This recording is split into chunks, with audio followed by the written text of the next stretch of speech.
So my first question is, can you name a Muslim character in film and TV? You can take your time. In a Western TV, a Muslim?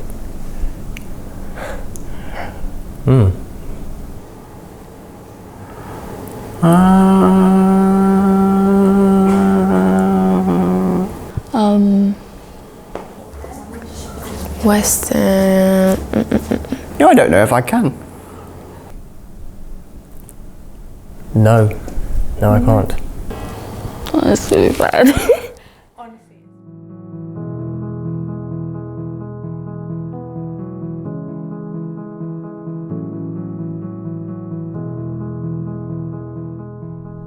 Hi, I'm Amina, and ever since I can remember, I've always been obsessed with film and TV, whether it be gritty dramas, nostalgic childhood favourites, or tear-jerking classics. However, I never see myself reflected in the media. Instead, I see the oppressed, the extreme, and the trapped. I am not oppressed, extreme, or trapped. So why are the scraps of representation we have bad? Although there are Muslim characters on screen, they're barely memorable. They are always liberated by white people because, of course, no one can be happy and be Muslim. They always have a deep hatred for their families and are traumatised by the way they live. They are also always just a Muslim, nothing more. Their traumas are brought up as throwaways. But the fact that you've asked me about a Muslim character in a book or a film and nothing comes to my head, I do find it a bit concerning. The fact that I don't know it shows a lot. There's not enough coverage on it. If you've been watching some movies, most of them actually feature bombs, them making bombs and everything, which is actually totally unacceptable by the true Muslims. With such a media-based society, like everything's images constantly, if you couldn't see anything that remotely represented you, I could imagine that would be quite upsetting or disenfranchising. To find out more about the industry itself and about how people strive for representation, I spoke to writer and director Lewis Rose and casting director Sharon Sorrentino. A few years ago, Lewis wrote a film called The Chop, a brilliantly made short film about a young Jewish man who pretends to be Muslim to work at a halal butcher's. Sharon had been the one to put the cast together. Now, I have to admit, there were a few technical issues when speaking to Lewis because, well, we're in a pandemic, so enjoy his voice. You know, talking about representation, there were lots of discussions between the guys about how many times they've been up for roles as a terrorist. And we got a really, really great cast on board. And straight away, it sort of started to take shape. Everyone said it's so nice to come in for a role that's not just stereotypical bad guy, terrorist, or conversely, heart surgeon. there seem to be those two things. And nothing in between.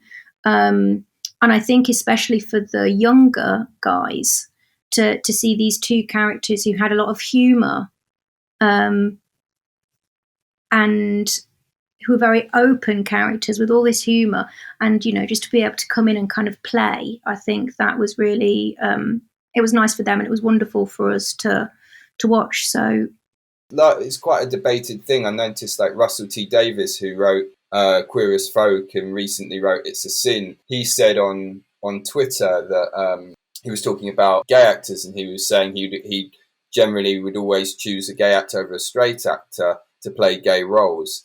And there was like a big backlash from a lot of people who said, that's the whole point of acting, is they can play anyone.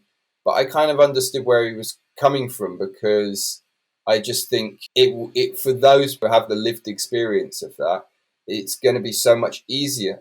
If a character is written as Muslim, or indeed any other religion where it's been very specific, I will try to see as many actors who are actually of that faith, so that it feels genuine. Because I think that's really important as well in terms of representation. Like when I see clearly non-Jewish actors playing a Jewish character, it does take me out of the story. If you have someone who is from that culture, they are going to bring an authenticity to the role and bring with it baggage. Someone who isn't from it just cannot access in the same way. It must feel incredibly frustrating when you're looking at portrayals of your culture and your gender within your culture, and it feels very stereotyped negatively, and that there's not much scope, around that. And I think in those situations, there is stuff being written. There are lots of initiatives for writers from underrepresented socioeconomic groups, which means you get more material out there that's not been written by someone who doesn't know your own experience. So how do we resolve this issue? Well, a lot of it comes down to you, the viewer. It requires research and, going on the internet and looking for opportunities.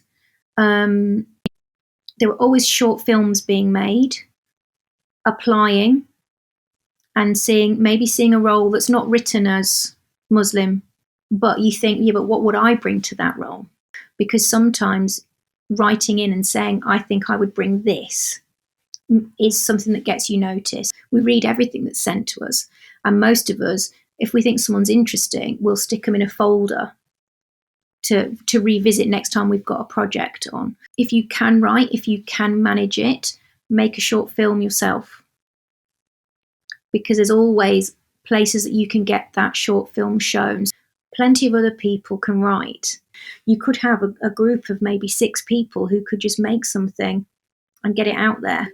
Like people where the specificity of something that only you know is what audiences actually really want to see. And the more specific you can be about a world that you know really well, actually I think audiences want that more than a sort of, very surface view of this culture. Because if you can give that specific view into something that they wouldn't normally see, if a non-Muslim looks at that world and gets a better insight into it, I think it's more interesting for them than something that feels like is kind of dumbing down or over-explaining. I think everyone would have something to say about it, whether that's negative or not. Follow your heart. Don't let people hold you back.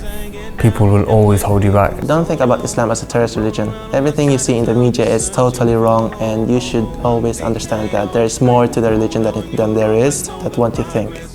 But it's the only way to grow. To all my brothers and my sisters, imagine a day if Rasulullah came to us, we would say,